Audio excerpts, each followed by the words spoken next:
You have found Authentic Business Adventures, the business program that brings you the struggle stories and triumphant successes of business owners across the land. We are locally underwritten by the Bank of Sun Prairie. My name is James Cademan, entrepreneur, author, speaker, and helpful coach to small business owners across the country. And today we're excited to learn from Kayla Storlid, the founder, owner, let's call it, of Nature Nanny. So Kayla, how are you doing today? I'm good. How are you doing today? I'm doing awesome, and I'm excited because you've been on the show 2 other times before. Yes. Right? Different businesses each. Yes. Cleaning business you had for, I don't know, like 500 years. Yeah, feels like it. Something like that. And the other one, whatever, life goes on. Yeah. Now you got Nature Nanny. Nature Nanny, I gotta say, sounds like the most fun between the 3. Yeah. So how about you tell us, what is Nature Nanny? Let's start there. Okay, so Nature Nanny is a service that helps get children, adults, and organizations into nature, either by doing guided hikes or guided forest therapy walks. So parents can schedule just online and either schedule for 1 or 2 children or up to 4 for increments of time, 1 hour, an hour and a half, 2 hours, or adults can also go on private guided hikes or hikes with their friends. And then organizations can do team building. And there's 2 options. One is just a guided hike where we're just kind of walking and talking and enjoying nature. And the other option is a guided forest therapy walk, which is where you open your senses. You focus on things like you do invitations. So the group will come together, we'll pick invitations, and an invitation might be look and see what's moving.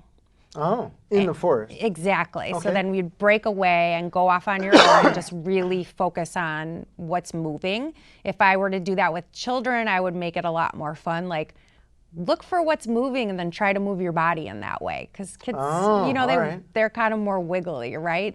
And it's about opening the senses. So you would focus on sight, taste, sound, touch, and then kind of whatever your like heart sense, like what is your heart sensing? All right. And it's meant to really bring you into the present moment. But the whole goal of Nature Nanny is just to reconnect people of all ages with nature to experience the many health benefits, because research has shown that spending time in nature can reduce stress, it improves sleep, it reduces anxiety, it improves confidence, and the list of health benefits just go on and on. All right. That sounds super cool. So is the idea that people come to you kind of once in a while, or that they come to you routinely, once a week or once a month? I don't know. What's the goal? Yeah, it's really up to whatever the person's needs are. So for instance, if it's a busy parent who just like really wants to get their kids off the screen and maybe needs to grab lunch with a girlfriend or get some grocery shopping done or do some errands, they can schedule as much as they want. So if they wanted to get their kid out every day for an hour just to have a little parent time to themselves, they could do that, or they could schedule once a year. All right. Hence the nanny portion there. Right. Where you're essentially babysitting the kids, I guess. Yeah. Just on a hike. Yeah. Interesting. Tell me, where did the inspiration for this come from? So after I sold my cleaning business, I tried a couple different things just because I'd done the same work for 20 years, and I'd always like kind of dreamed about trying different stuff and seeing what I really liked. And so I stumbled on caregiving. A friend I went to kindergarten with, I bumped into him, and his mom needed some help with organizing. And I was like, well, I can do that, no problem. Yeah. And so I helped her with a lot of organizing, and then she was progressing with dementia. So she needed care as well. So I was going there 5 to 6 times a week for a couple hours a day, just preparing food, helping her with her medication, paying her bills, going on walks with her and such. And then when I owned the card beanie business, one of the people that I knew needed childcare for his kiddos. All right. And I was like, I love kids, so hey, why not? So that kind of started the nannying thing. I was doing the caregiving for a senior, and then I started watching 2 boys. They were 9 and 12 at the time. And I just noticed this profound shift. We made a goal of trying to get out hiking every day. They lived really close to Pheasant Branch in Middleton. Nice. Yeah, all right. so beautiful. And when we went into nature, all three of us, there was just such a profound shift in our nature of just, feeling more relaxed, more calm, more happy, more joyful, that I was like, there's something really onto this. So while I was nannying those two boys, I had checked out a book at the library at one of our visits to the library, and it was called Forest Bathing. Forest bathing? Yeah. Oh, really? Okay. So that's what forest therapy kind of started. So in 1980s in Japan, their population started getting very ill, and they didn't know why. So the government wanted to do a bunch of research to find out what's happening, why are people getting sick? And they had just moved from being a really rural community, working more outside and in the fields and agriculture, to the tech boom. So now they were all moving to big cities, and they were on screens, and they were stuck inside all day. So the government decided to fund some research on what would happen if people started spending, hours at a time in nature. Wow. And they found astonishing, scientific evidence that spending time in nature is so good for you. And the one fact that is just incredible is the trees have their own immune system. Okay. And they give off these chemicals called I never can say it right. It's like photocyanins or something like that. Anyways, it's this chemical, and it's their immune system. So if, let's say, a predator's coming, they kind of emit this chemical to tell the other trees and such that it's coming, and to protect themselves. And when we spend time in nature, all the plants actually give it off, but the trees are just the largest. We breathe them in. And when we breathe them in, we have a cell in our body called the natural killer cell, or the NK cell. And they found that if you spent 4 hours in the forest, that natural killer cell, which attacks cancer and tumors and all kinds of nasty stuff in your body, is elevated for up to 30 days. Holy cow. Yeah. So go camping once a month. Go all the time. Just live in the backyard. All right. Interesting. Yeah. So the Japanese government does this research, and they find this out. And then they say, hey, everybody, we're just kidding about the technology thing. Everybody move back out in the country. No, they just started, the culture shifted to more that in their free time, they were spending time in nature. All right. And they also have a tradition of flower arrangement. So that's another part of it. But there's a lot of people that spend time hiking and in the forest. Wow. All right. Who knew? Yeah. Who knew? So this is, 80s is not that long ago, right? Right. We were alive in the 80s. So it can't be that long ago. No, and there's so few people that actually know about it. Yeah. I always loved nature since I was a kid. In my free time, I always hiked. That's just what I did. Once I read the research, I started being really aware of how different I felt before and after. Like we were talking about before the show, I have a pinched nerve. Yeah. And it just throws my nervous system, every system, out of whack. And so I was noticing that if I went and stuck my feet in really cold water, if I could find a river or a creek or a spring, the pain would go away. And it would stay away for a couple hours. It would return, but whatever it did, it shifted in my body. And I was like, whoa, there's something really powerful to this. And it wasn't something crazy like you're sticking your feet in ice cold water, where it's just a different pain, so your brain can only concentrate on one pain at a time? Well, sometimes I do stick my feet in spring water, which is absolutely freezing, and I've gotten really good at it. I can leave them in there for 10 minutes. Do you really? Yeah, I can. Wow. Yeah, other people are like, oh my gosh, it's so cold. And I'm like, it's great. But when you put your feet in ice cold water, it also has an effect on your nervous system. It's cooling the blood, it's reducing inflammation. It has some pretty powerful effects. They say you should take a cold shower every day because it's super good for your nervous system. Yeah, I do. Yeah. I love it in the summertime especially. Yeah. It's just one of those cool things. I guess it's cold. Yeah, it makes the you feel wintertime, good. not so much. Tell me, from a business standpoint, how does it work? I guess, tell me about the whole, let's start with marketing. Okay. You got to market this to people and say, hey, come for a walk with me in the woods. Yep. And some people are going to be like, why do I need you? Right. Well, exactly. Well, some people, adults, for example, I am completely comfortable hiking on my own, but there are women, especially, that are afraid to hike on their own. They're afraid of, bumping into men while they're alone. They're afraid of animals. Sure. Someone may have never gone, and so they don't know what. Wait, never gone plants. hiking? It's some crazy 43% of people under the age of 24 have never gone hiking. What? Yeah. Wow. That, Yeah. That's amazing. And I mean, that's the generation after us, right? But when we were kids, I mean, I don't know about you, but I was riding my bike all the time and Everywhere. yeah. Oberk Gardens used to have a fence around it, so I'd ride my bike to Oberk Gardens. Oh, funny. Yeah, it was great. I loved it. I did it all the time. I used to ride my bike around the lake when I was 10 years old. You do not see 10-year-olds riding their bike around the lake. No, just when I pulled in the place here, there's a little kid, I don't know, 9, 10 years old, just kind of space cadet walking on the sidewalk, and it dawned on me that you don't see kids walking by themselves, hardly at especially. all. Yeah, Yeah, totally. so, but the whole hiking thing, I would have never guessed that statistic was true. I heard it on the radio, so who knows? But that's what Must be they said, true. and I was like, "What? Never been hiking?" Yeah, I guess of the few people that I know that would fit that age bracket. But they're stuck on video games. That's what a lot of kids, especially males, All right. under the age of 24, it's there's a couple young men that work at Quick Trip by my house, and I like to get my coffee there.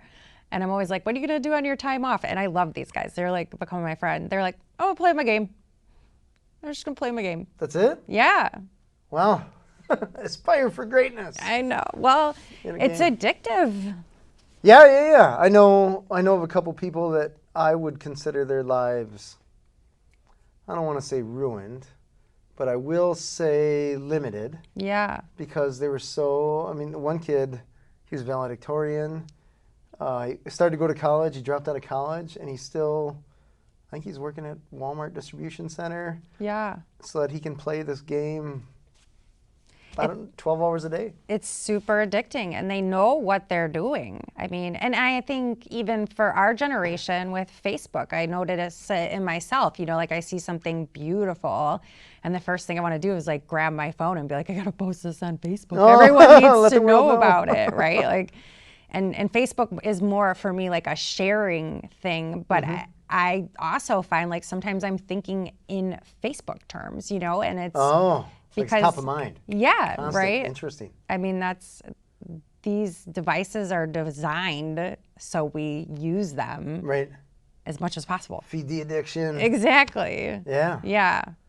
I guess I try to do, with nature and stuff like that. When we go hiking, Devil's Lake, Parfreeze Glen, some great, beautiful places, I just leave my phone in the car. That's awesome. Because one of those, I don't need to take a picture of everything. I feel like I have to. And I love taking pictures. I don't want to get pinged when I'm out there. That's true. I don't want an employee to call me up while I'm hiking or something like that. Yeah, I get that, because I used to hike when I owned the cleaning business, and it would ping all the time. Oh my God. It's impossible not to I'm so thankful for that, because I won't be getting pinged. Yeah, there's something to be said for that. But you were talking about marketing, right? Yeah. Segue.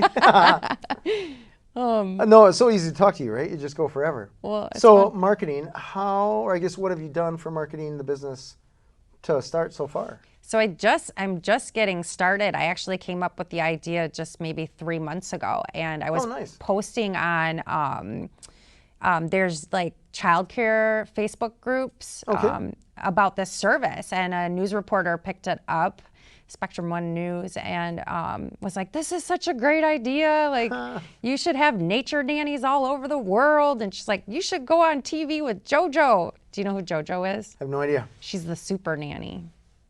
She comes in, she's like Caesar Milan for kids. She's so great. All right. And so she really got me going because I was like, if I'm going to be on the news, like I got to build a website. So the last couple months, I built my entire website myself. Nice. And I'm going to school for forest therapy school. And so we just covered the section on marketing. So there's a ton of things I can do for marketing that I'll be working on, like Airbnb experiences is a great one. Eventbrite is another one where you can put your events on there. Meetup, Facebook ads. And then I'm going to be working with a spa on the east side of Madison that's really close to Oberk Gardens. So parents can get a spa service, and I'll take the kids to go over to Oberk, and depending on how long they're going to enjoy the service, then we might grab lunch because it's in that building where Ian's Pizza is, and very cool. All that stuff. Yes, and then we can do like some art projects too. I'll bring my art. If it's going to be like a half-day experience for them, I'll have some tools to keep the kids busy. So nice. Yeah. So is the idea for this, I guess, from a growth standpoint, or maybe it's too soon to tell, is the idea that you'll eventually have employees that'll be taking kids and adults on all these hikes, or is the idea to just keep it you?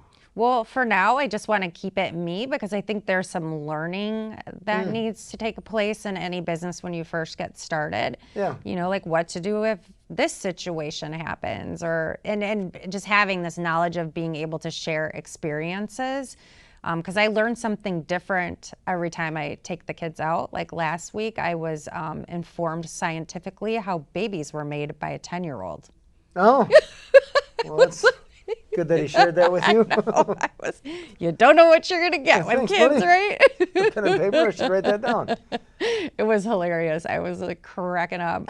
But yeah, I think once I gain a little bit more experience, then the idea would be to have subcontractors. They wouldn't be employees, but my website has a capability to add a staff member or an independent contractor, and they can completely be in control of their entire schedule. I can put their profile up that, you know, this is a person who's a nature nanny, and then parents would be able to book with them individually or choose from different nature nannies. Very cool. Yeah. Very cool. So that brings to the question, the whole business owners are really good at building their own prison kind of thing. Yeah. So I imagine you're scheduling out with summertime, and this is the time to hike, I guess. Yep.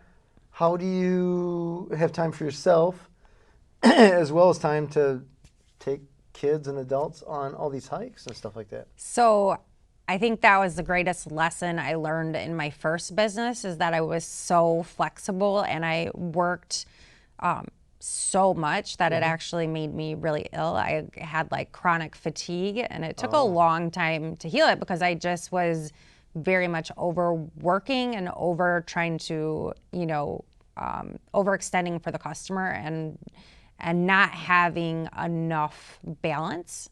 So the wonderful thing about this business is I have my schedule is set on my website, and they can only pick from the times that are there. Yeah. And I do have some flexibility. Like if a parent really needs a different time, then I can easily just put in the new time and block off a different set of time. All right. So there's really good balances in place. So I'm having, because I think that's so important that you have a balance of work and, you know, me time or play time. Yeah.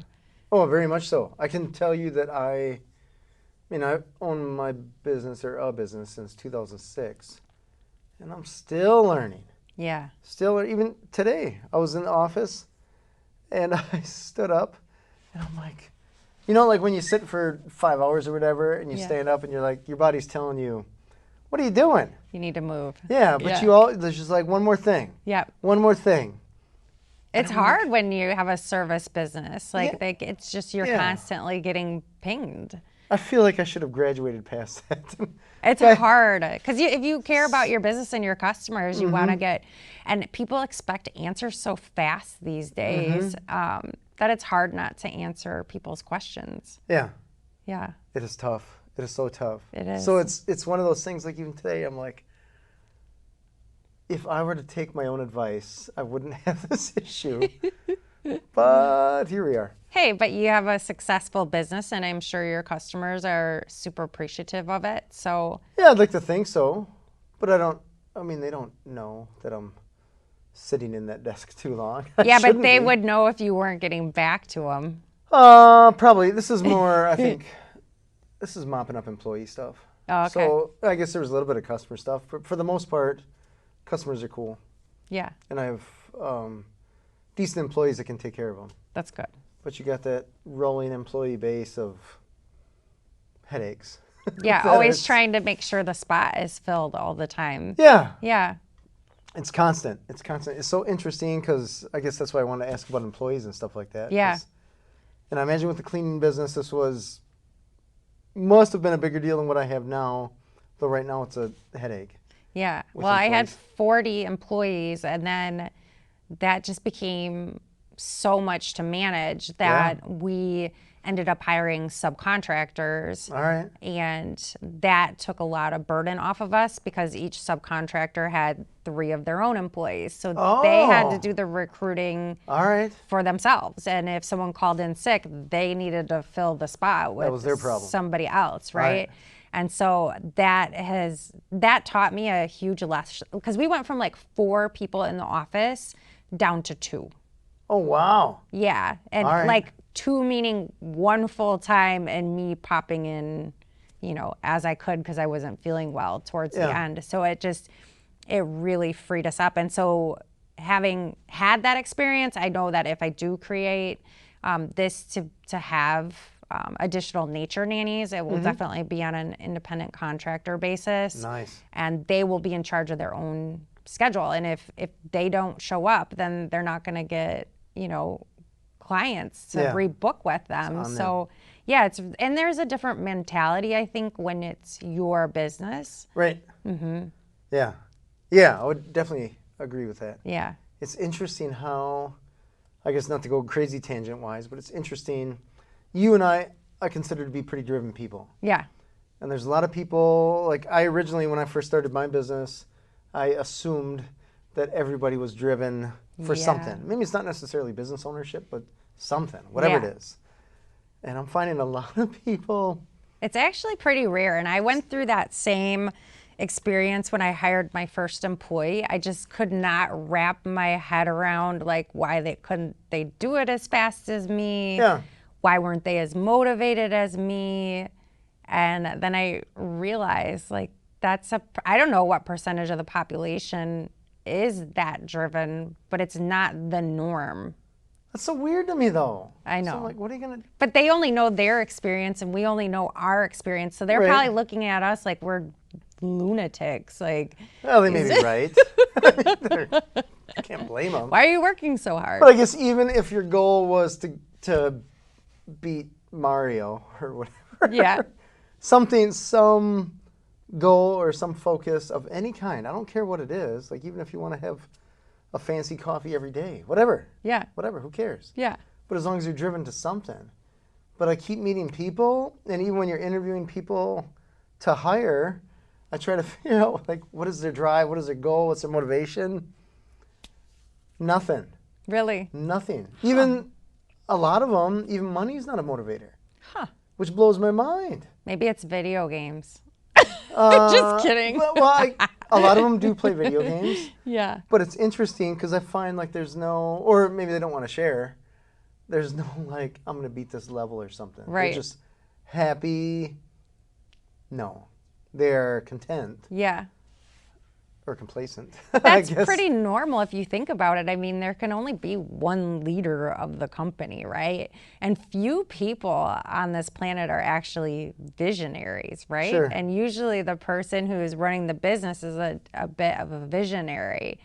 And so I think that's that balance of you need people who want to lead the people and people who are totally happy being led. So I think of a movie like The Matrix. Yeah. Or you think of even just any shoot 'em up movie like a James Bond film or something like that.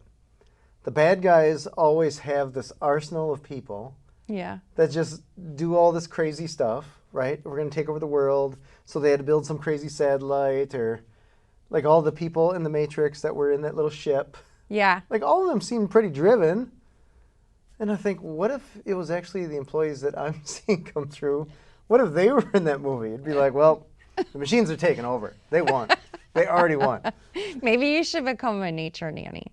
I don't. Oh, that's Less interesting. stress, way less stress. Yeah, maybe. Just kidding. I don't know. I guess when I go hiking, I don't want to talk. No, I hike a lot alone, but hiking with children is pretty funny. I bet it'd be cool. Yeah, they just say, I think they feel very much safe and like and calm. So the conversations that they want to have are really neat. Like they come from in their heart versus. That's fair. Yeah. That's fair because they'll open up. Yeah. Yeah, and I can't remember. Well, my kid is, what is he, 8 now? And when we take his buddies to Parfrey's Glen's a good example. I love that place. It's beautiful. It's beautiful, right? Yeah. Have you been to Deward's Glen right next door? Have not. That is one of my favorite places on the planet.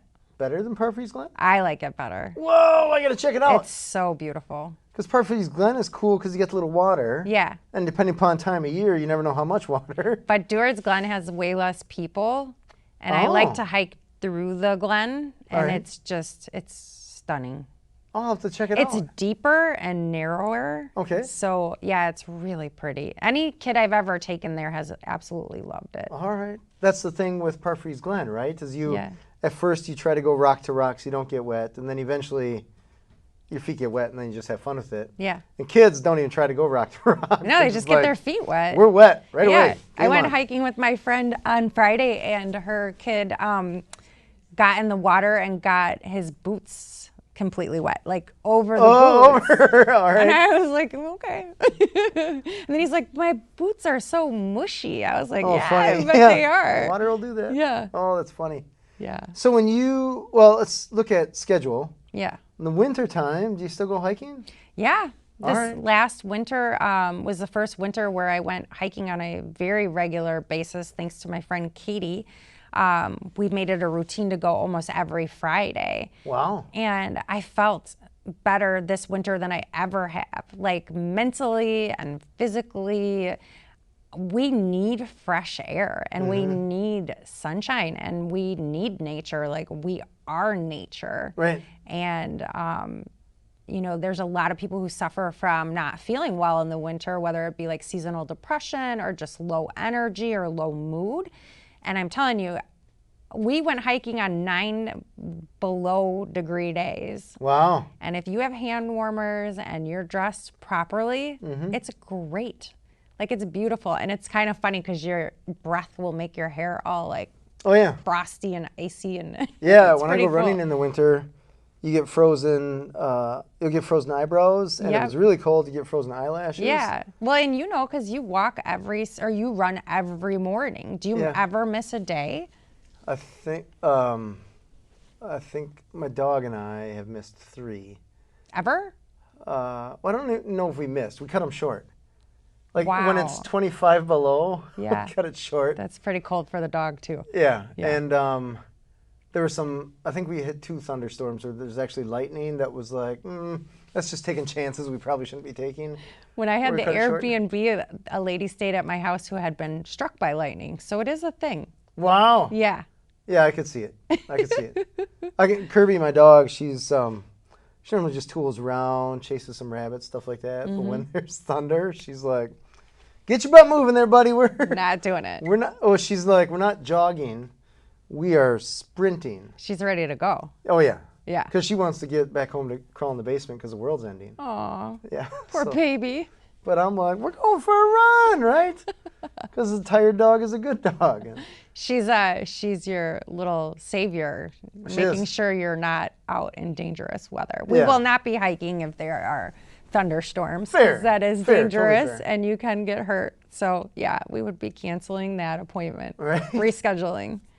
Well, it's interesting, hiking all year round. I guess now that you mention it, that would probably be cool.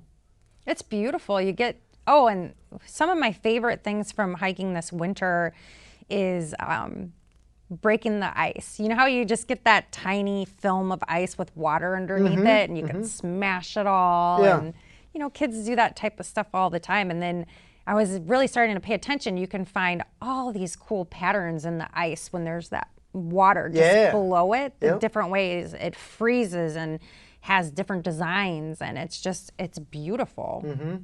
It's much quieter in the winter though, because you don't have the birds. It's I think the totally snow different. kind of absorbs some sound. My buddy and I went biking across one of the lakes this winter, and that was one of the coolest feelings I've ever had. Yeah. Because we stopped in the middle of the lake. So you're in the middle of the town, you can see the Capitol campus and all that jazz. So there's city all around you, but you're in the middle of the frozen lake, so there's not a whole lot of people. Yeah. And we stopped in the middle there just to take a little break, and it was kind of eerie, but it was still super cool because it was just so, I don't know, it seems like you're surrounded by nature, and then that is surrounded by city. That had been really neat. It was cool. It was cool. I'd do that again. I bet. Yeah. And then looking at the ice, it was kind of freaky at first, but then you're like, well, it's kind of beautiful though. It's neat. It is. And when you clear it, if it's like, and it can be like bumpy or really smooth. Or... We aimed for the bumpy because we found the smooth stuff was not great for a bike. Oh, were you sliding? Yeah, we had rear end kick out a couple times. Did you have a fat tire bike? Yeah. Okay. Not studded.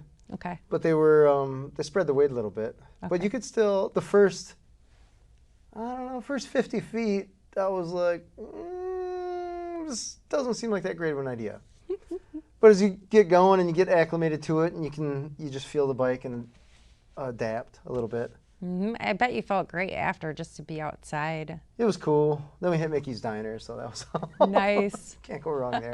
That was my grandma's like favorite spot. I think she used to have like a coat in a frame or something there. Oh, funny. I don't know if it's still there. That's awesome. I know. That's super cool. That's my neighborhood I grew up in. Mickey on Monroe Street and all that? Oh, Monroe. I was thinking of Mickey's on Williamson. No, it was Mickey's Dairy Bar. Oh, so there must be a second one then. Across from Camp Randall. Okay. Nope, not that one. Never mind. All right. No worries. No worries. What has been some of the feedback that you've gotten from people when you tell them exactly what Nature Nanny is? What is some of the feedback that you get? Good or bad? Yeah, I'm getting, you're doing a good thing. That's a really great idea. You're a genius. Thank you for getting kids out into nature. Nice. Really positive feedback. Like people are very supportive of it. They think it's a good idea, which makes me feel really good because I do want to make a difference. And I feel like global warming and the environment is on my mind a lot. Like I'm pretty sensitive to all things nature, just animals and insects and trees and habitats and habitat loss. And I feel like if children connect with nature at a younger age, and even adults, there will just be this shift in consciousness that says, hey, like, there are things we can do to make, our practices more sustainable so that we're not just taking all of our resources and, hurting our planet. And they know, like, if you cut down trees, like with I think it was the emerald ash borer, was that the thing that hit our neighborhood where all the trees? Yeah. A lot of neighborhoods. And like the golf course I heard just down the road lost like hundreds of trees. And so they did scientific studies on when that hit, and they were seeing in doctor clinics respiratory illnesses spiked because we lost so many trees. Really? And they have found even people who live closer to, very treed areas have even better neonatal outcomes. What is that? Childbirth and the wellness of the newborn babies. How do they even keep track of that? I don't know. Do you live by science trees? is studying all kinds of stuff, right? All right. And I think we're pretty lucky because we have a lot of trees in our neighborhood. It's interesting you say that because when we bought our house, I don't know, 10, 11 years ago, whatever, the old owner gave us an aerial shot of the neighborhood. And it shows, I don't know, the neighborhood's probably half full. Okay. 0 trees. Wow. Like 0. It was just farm field that they've Oh, I didn't know Flint-ish, that. put up some houses. Yeah, so it's interesting because you look at it now, Oh, and there's trees, mature trees everywhere. thanks for sharing that. I always thought they just left some of the trees that were naturally No. there. Like the So trees. those were all planted by our people that moved in. That's Yeah. beautiful. Our lot, we put in, well, I want to say we put in 17 trees. Wow. Yourself? Yeah. Amazing. Yeah. Because So there you was, have a lot of shade. Your house probably feels great. yeah, well, I mean, we got there and there's 2, maybe 3, something like that. Like, Wow. it was weird because we were used to like Yeah. trees. Mature, the neighborhood that we came from was probably 30 years older than this one. Okay. This one was kind of mid 90s. Mm-hmm.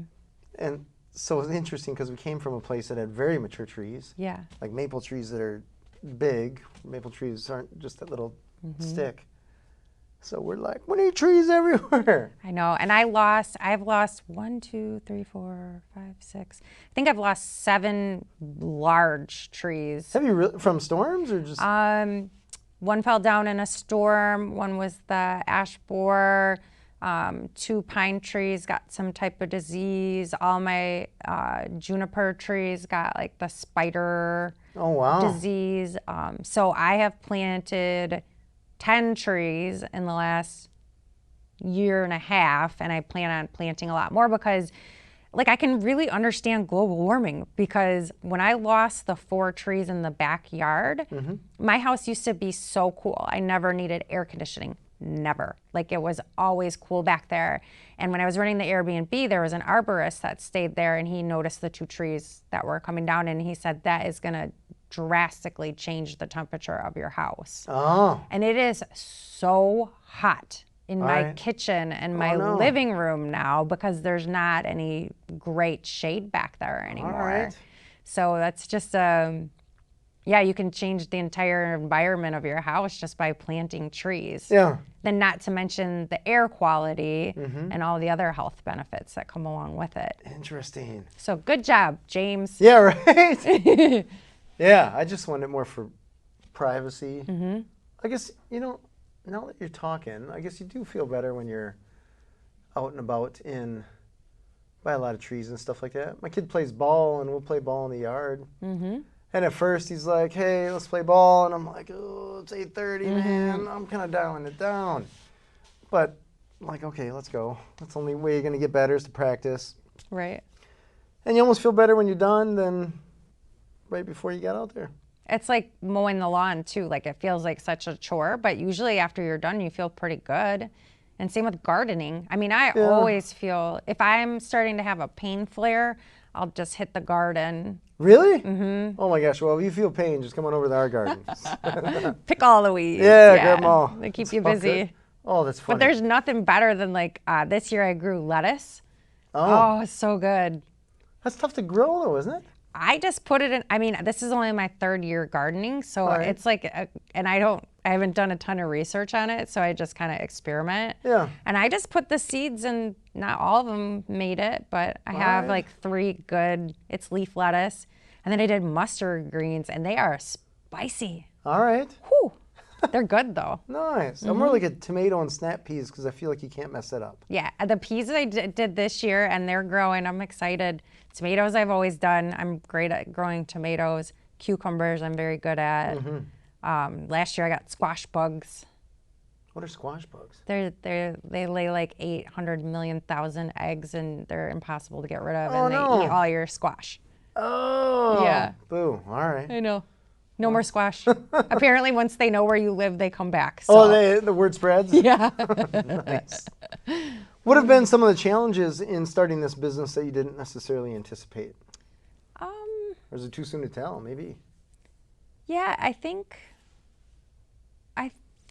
it is too soon to tell. I don't feel like, and this is great news because I feel like we were talking about this before the show, like with Card Beanie, my invention, there's been so many challenges that I'm like, I don't think this is what I'm supposed to be doing. I mean, they're just, so many things shouldn't be so difficult. Just, really things that should be easy just keep giving me problems. And with Nature Nanny, things are just going, and they're going well and I'm getting good feedback and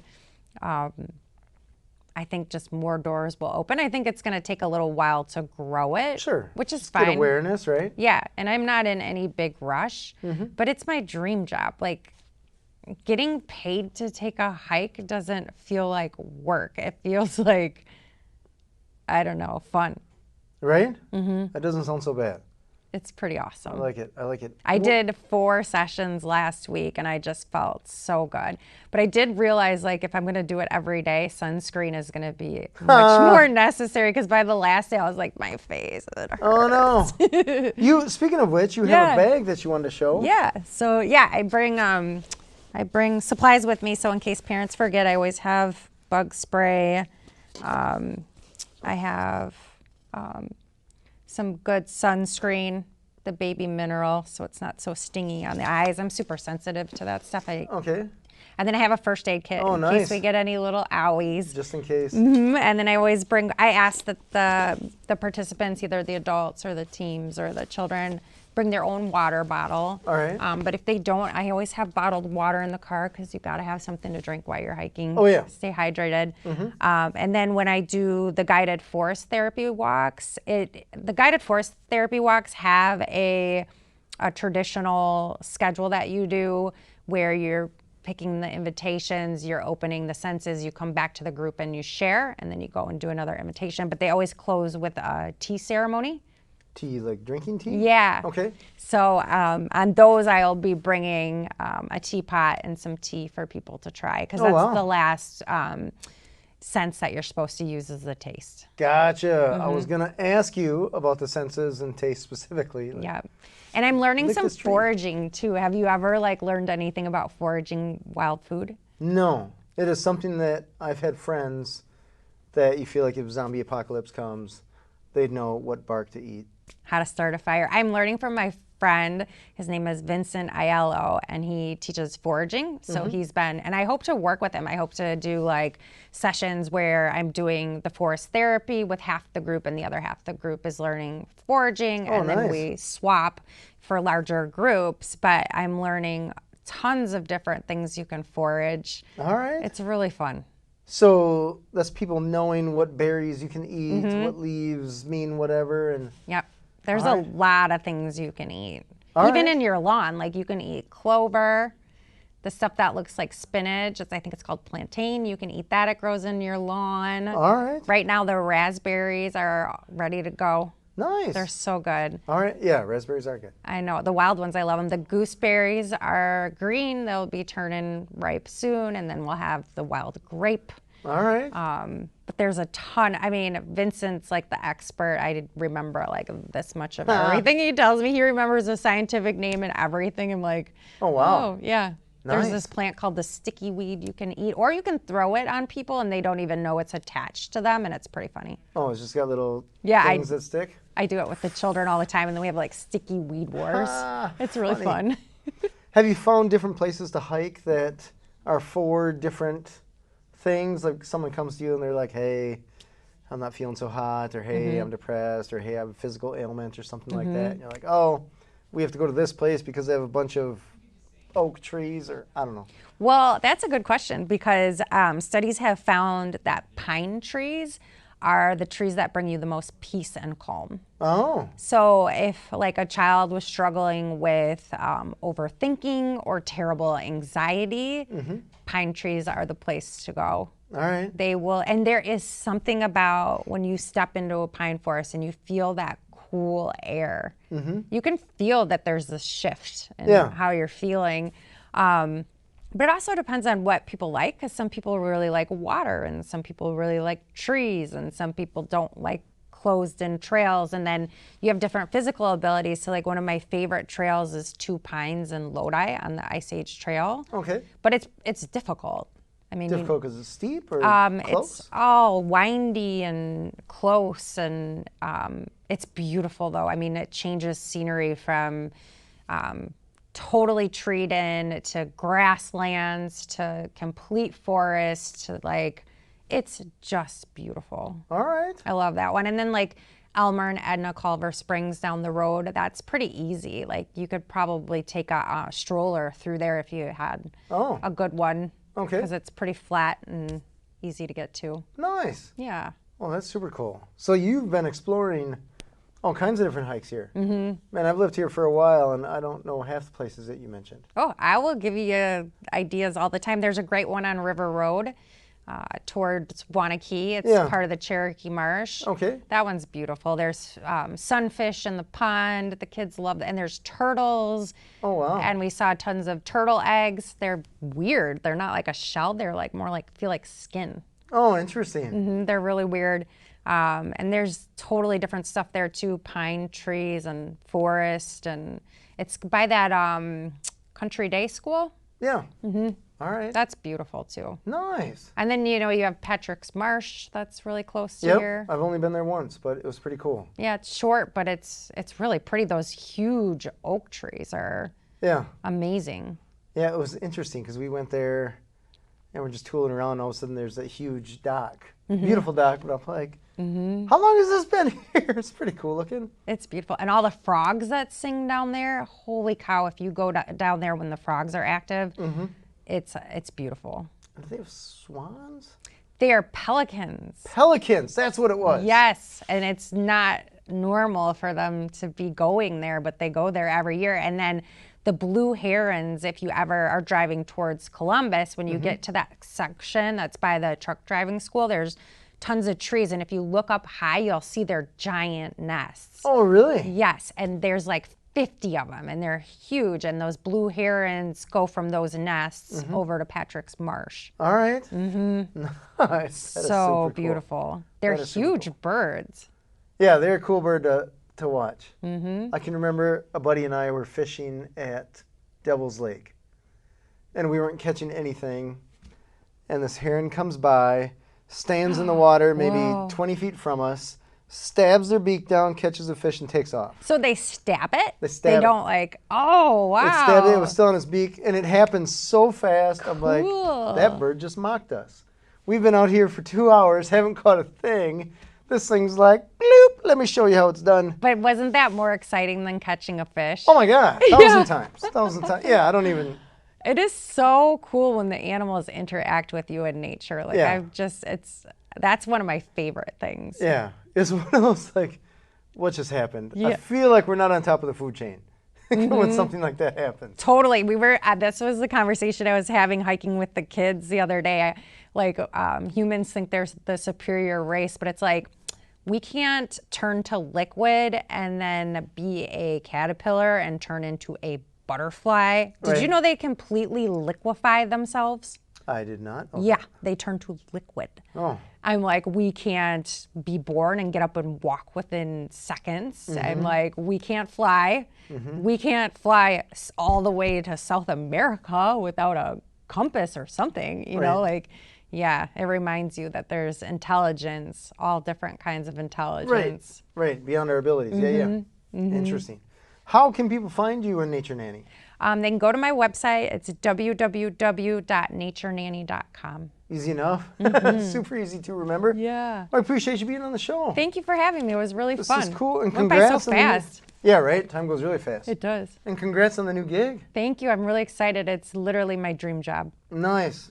I'm excited to see where this is at in even a year or two. It'd be interesting to see how you grow this and where, like, you're expanding beyond to doing nature hikes in Hawaii or something. I would love to do retreats. That would be cool. super fun. Yeah, I like it. Looking forward as you grow, right? Yeah. Cool. This has been Authentic Business Adventures, the business program that brings you the struggle stories and triumphant successes of business owners across the land. We are underwritten locally by the Bank of Sun Prairie.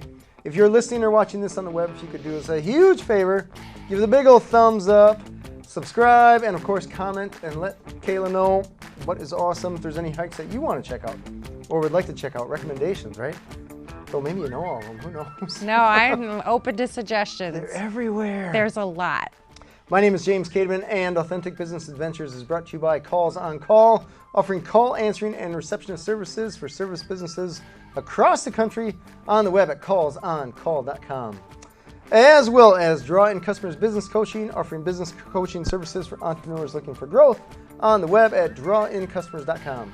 And of course, the Bold Business Book, a book for the entrepreneur and all of us, available wherever fine books are sold. We'd like to thank you, our wonderful listeners, as well as our guest, Kayla Storlid, the owner of Nature Nanny. Can you tell us that website one more time? www.naturenanny.com. Awesome. NatureNanny.com. Easy enough.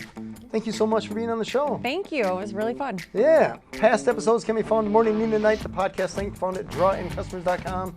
Thank you for listening. We will see you next week. I want you to stay awesome. And if you do nothing else, enjoy your business.